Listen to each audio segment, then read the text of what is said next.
जय शिवराय, जय शंभूराजे। सर्व हिंदू समाजातील सगळ्या बंधू भगिनींना, सर्व हिंदू संप्रदायाकडनं आम्ही आव्हान करतो की आपला दसरा सण हा पारंपरिक पोशाखात आणि आपल्या चालीरीतींना अनुसरूनच सगळ्यांनी साजरा केलाच पाहिजे। आपली संस्कृती, आपला धर्म आपल्याला टिकवायचा असेल तर सर्वांना आम्ही आव्हान करतो की या दसऱ्याला आपण सोशल मीडिया खूप छान वापरतो, त्याचा वापर आपण छान पद्धतीने आपल्या सणावाराला पण करू शकतो। आज आम्ही अजून एक आव्हान करतो की सर्व हिंदू बंधू भगिनींनी पारंपरिक पोशाखाचा पेहराव करावा आणि सोशल मीडियावरती सहकुटुंब सहपरिवाराचे छान छान दिमाखात फोटो टाकावे आणि हॅशटॅग चालवायचे, माझी संस्कृती माझा अभिमान। सर्वांनी ना नफा ना तोटा या बेसवरती आज आपण इथे सर्व उपलब्ध करतोय। साहित्य, टोपी आहे, आपला अभिमानाचा फेटा आहे आणि त्याचबरोबर कुर्ता पायजमा, ज्याला धोतर नेसता येत आहे अतिउत्तम, पण तुम्ही धोतर नाही नेसत येत, निदान कुर्ता पायजमा घातला पाहिजे। ना नफा ना तोटा बेसवरती अतिशय चांगल्या कापडामधलं इथं आपण उपलब्ध करून दिलंय। या वितरण कक्षाचा सगळ्यांनी लाभ घ्यावा। प्रोफेसर चौकामध्ये समर्थ शाळेच्या जवळ हा स्टॉल 7, 8, 9 असे 3 दिवस असणार आहे। सर्व हिंदू बांधवांनी आवर्जून या स्टॉलला व्हिजिट द्यायची आहे आणि आवर्जून सगळ्यांनी आज ठरवायचंय की आपण हा दसरा क्षण आपल्या संस्कृतीच्या रक्षणासाठी, आपल्या मुलांना पुढे कळलं पाहिजे की दसरा कशासाठी, यासाठी आपण हा पारंपरिक पद्धतीनेच साजरा करतो आणि सगळ्यांनी हॅशटॅग माझी संस्कृती माझा अभिमान हे सोशल मीडियाला पोस्ट करायचं। जय शिवराय। दसरा सण नाही आनंदात तोटा, असं आपण लहानपणापासून ऐकलेलं आहे। पण दुसरा एक दसरा सणाचा आध्यात्मिक आणि शास्त्रीय महत्त्व असं आहे की आमचे पूर्वजांनी या काळात दसऱ्याच्या दिवशी शस्त्र आणि शास्त्राचं पूजन केलेलं आहे। आज आमची नवीन पिढी या दोन्हीपासून दूर आहे।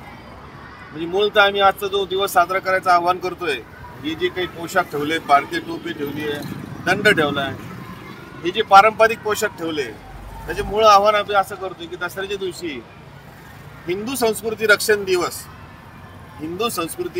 दिवस पाळावा हिंदूंनी। कारण आजची जी 5वी 6वीची पिढी आहे त्यांना कळत नाही की हे टी शर्ट पॅन्ट हे आमचे पेहराव नाही आहेत, हे आमच्या शूर मावळ्यांचे पेहराव नाही आहेत, हे आमच्या क्रांतिकारकांचे पेहराव नाही आहेत। हे सगळे आत्ताच्या आधुनिक काळातले इंग्रजांचे शासनाचे जे काही आमच्यावर लादले गेलेले पोशाख आहेत ते।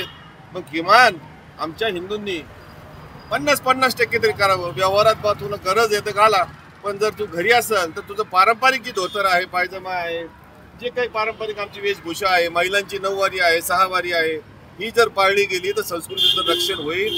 कारण आचार विचार आणि वेशभूषा यावर समोरच्या व्यक्तीचं व्यक्तिमत्व ओळखलं जातं।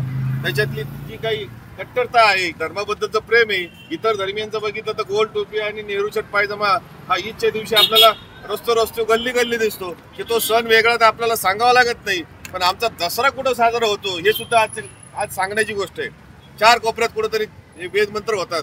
अरे उष्णाने अगदी पारंपरिक पोशाख घेऊन, हातामध्ये काठी घेऊन रस्त्याने सगळे असे समूहाने सगळे हिंदू मारुतीरायाच्या पूजनाला गेले पाहिजेत। तेच आपलं सीमोल्लंघन आहे, तेच माझ्या लहान मुलांवरचे संस्कार आहेत, त्यांच्याही हातात कुठेतरी काठी तरी पडली पाहिजे, अशा उद्देशाने हा स्टॉल आहे। ते सगळ्या नगरमधील शहरवासातील हिंदू बांधवांना विनंती आहे या स्टॉलला भेट द्या। हा काय आम्ही नफा तोटा म्हणजे नफा कमवण्यासाठी लावलेला नाही, तर ना नफा तोटा बेसवर जे काही वस्तू दिल्यात त्या सगळ्या ना नफा तोट्यावर आहेत। फायद्यासाठी एकही गोष्टी विकत नाही, तो प्रचार प्रसार व्हावा, संस्कृतीचा प्रसार व्हावा।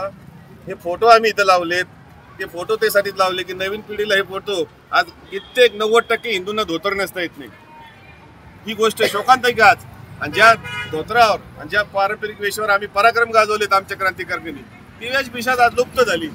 अजून 10 वर्षांनी तिथं बोगीच उठायचे लोक। मग आमचं काय इंडोनेशिया आहे काय?